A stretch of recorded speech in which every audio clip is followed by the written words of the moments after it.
उपवासाला केळीच्या पिठापासून इतकं स्वादिष्ट उपीट बनू शकतं हे पाहिल्यावर तुम्ही नक्की ट्राय कराल. फक्त काही मिनिटात तयार होणारं हे चविष्ट आणि पोटभरी उपवासाचं उपीट एकदा खाल्लं ना तुम्ही पुन्हा पुन्हा बनवाल, इतकं टेस्टी होतं. नमस्कार, मी स्मितूज रेसिपीमध्ये तुमचं खूप खूप मनापासून स्वागत करते. रेसिपी जरा देखील आवडली तरी एक लाईक, कमेंट आणि शेअर जरूर करा. आता या ठिकाणी मी कच्च्या केळीचे चिप्स तयार केले होते, जे आपण वर्षभर स्टोअर करून ठेवू शकतो ना. ते 2 वाट्या एवढे चिप्स घेतले. मिक्सरमध्ये त्यांना बारीक पावडर तयार करून घेतली. आता ही पावडर एका वाटीने मोजून घेतली. त्याच वाटीने आपल्याला पाणी वगैरे देखील मोजून घ्यायचं आहे. आता ते भरलं, एक फुल वाटी भरली तर 1 वाटी भरून एवढे पीठ आहे. त्याच्यात तिखटाप्रमाणे मी भरपूर अशा हिरव्या मिरच्या घेतल्या. थोडं तिखट केलं ना तर खूप छान टेस्ट आहे त्याची.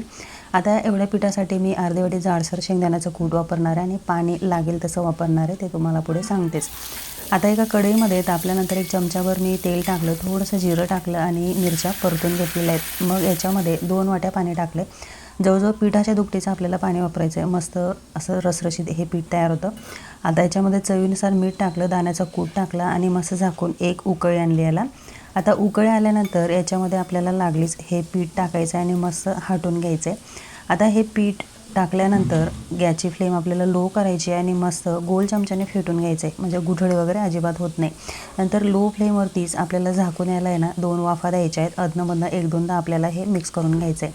अगदी चिकट वाटतं हे पीठ आपल्याला बनवताना. अगदी सहज हे घोटलं जातं, अजिबात जास्त वेळ जात नाही आणि पाण्याचं प्रमाण परफेक्ट असल्यामुळे अजिबात जास्त कोरडं नाही का जास्त असं लपलपीत झालं नाही. अगदी परफेक्ट टेक्स्चर असलेलं हे पीठ तयार होतं.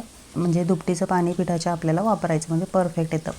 आता 2 वाफा दिल्यानंतर तुम्ही पाहू शकता मस्त खाली थोडं करपायला लागलं आणि मस्त भरपूर अशी वाफ आलेली, म्हणजे छान असं हे पीठ आपलं शिजलेलं आहे. रंग देखील थोडा बदलला आहे त्याचा. हे पीठ आपलं तयार झालं. होतं ना बनवायला सोपं. अगदी 5 मिनिटात आपलं हे उपीट तयार होतं. आपण ह्या पद्धतीने केळीचे चिप्स असे तयार करून ठेवले ना, वर्षभर स्टोअर करण्यासाठी ते सहज टिकतात. त्याची रेसिपी देखील मी चॅनलवर टाकली, तुम्हाला चेक करा, जरूर आवडेल तुम्हाला. आता ते पीठ आपण हव्या त्यावेळेस मिक्सरला बारीक पीठ तयार करायचं आहे. त्यापासून उपवासाची भाकरी, डोसा, असं उपीट, शिरा, गोड शिरा, तिखट शिरा, तुम्ही पुऱ्या बनवू शकता. खूप सुंदर असे वेगवेगळे पदार्थ झटपट आपण तयार करू शकतात. तर कशी वाटली आजची रेसिपी मला कमेंटमध्ये जरूर सांगा. चला तर पुन्हा भेटूया.